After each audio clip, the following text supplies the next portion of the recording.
Bonjour, c'est Romain de Frandroid et on est ce soir sur le stand de Samsung au Mobile World Congress où le constructeur vient d'annoncer ses deux nouveaux mobiles, les Samsung Galaxy S7 et S7 Edge. Et on va tout de suite vous faire découvrir ce que ça donne.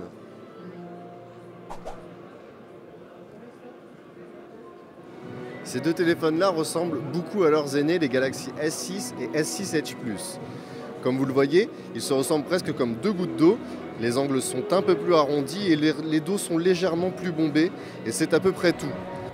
Pour le reste, on retrouve une tranche métallique similaire à celle de l'an passé, quoique peut-être un peu moins tranchante sur la version Edge. Au passage, la vitre arrière légèrement bombée, à la manière d'un Xiaomi Mi Note, et la vitre avant de type 2,5D offre un confort accru en matière de prise en main, un détail pas forcément anodin. Sur le dos en verre, l'appareil photo dépasse un peu moins que l'an passé, de 0,46 mm. Ce n'est donc pas au niveau du design que les Galaxy S7 et S7 Edge sont originaux. Ils sont tous les deux dotés d'écrans QHD de 5,1 et 5,5 pouces, la version Edge étant évidemment la plus grande. Un écran très lumineux et très agréable à regarder, mais les traces de doigts sont toujours aussi visibles que ce soit sur la façade ou au dos. Les nouveautés sont invisibles, le Galaxy S7 est en effet étanche, il est certifié IP68, et derrière sa carte nano SIM, on peut ajouter une carte micro SD, chose qui avait disparu avec la version précédente. Ce sont donc deux points faibles du précédent flagship qui ont été corrigés. Et c'est exactement la même chose pour le Galaxy S7 Edge. A l'intérieur, Samsung ne change pas de fond en comble son Galaxy S6, mais améliore point par point.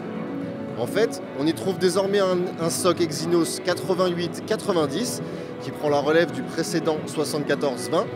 Samsung annonce en tout cas des performances 30,4% plus importantes que sur l'ancien Galaxy S6. Nous avons essayé de faire tourner quelques benchmarks, mais pour l'instant, le mobile semble nous opposer quelques résistances. Il embarque même un système de refroidissement liquide afin d'éviter la chauffe en jeu.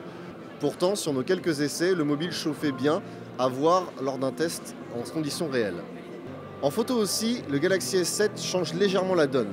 Le Coréen abandonne cette année la course aux pixels en optant pour un capteur photo de 12 mégapixels, mais avec des photosites plus gros. L'idée, c'est ici de fournir des clichés de meilleure qualité en basse luminosité. Et évidemment, le téléphone filme toujours en 4K, une option qu'autorise la présence d'un port micro SD. Les changements apportés par Samsung se montrent au niveau logiciel également, puisque TouchWiz est désormais associé à Android Marshmallow.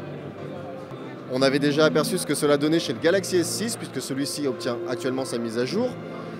On remarque donc une interface plus claire, par exemple au niveau de la barre des notifications, mais aussi des icônes plus arrondies, la présence des applications de Microsoft, et puis toute une série d'options liées au jeu. La véritable innovation logicielle de ce Galaxy S7 tient à son écran Always On Display. Son écran AMOLED est en effet, si on active l'option, toujours allumé, ce qui permet d'afficher par exemple l'heure et les notifications en permanence.